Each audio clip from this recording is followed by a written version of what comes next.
اعوذ باللہ السمیع العلیم من الشیطان الرجیم من ہمزہ نفخہ نفثہ بسم اللہ الرحمن الرحیم۔ سورۃ المومنون اور آیت نمبر 101 سے شروع کرتے ہیں۔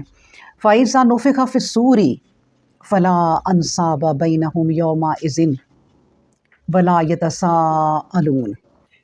فَإِذَا پھر جب نُفِخَ پھونک ماری جائے گی، پھر سور میں، فلا تو پس نہ، انصابہ رشتہ داریاں رہیں گی، بینہم درمیان ان کے، یومئذ اس دن یعنی قیامت کے دن، ولا اور نہ، یتساءلون ایک دوسرے سے پوچھ گچھ ہوگی۔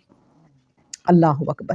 اب یہ ہے میدان محشر کا نقشہ، اور جس میں اللہ تبارک و تعالیٰ نے اس آیت میں نا اس سور کا ذکر کیا ہے کہ وہ سور پھونکا جائے گا، کون سا؟ کہ جب میدان میں سارے اکٹھے ہو جائیں گے۔ یعنی کہ بعض علماء کہتے ہیں کہ 2 سور پھونکے جائیں گے، اور بعض کے نزدیک 3 ہیں۔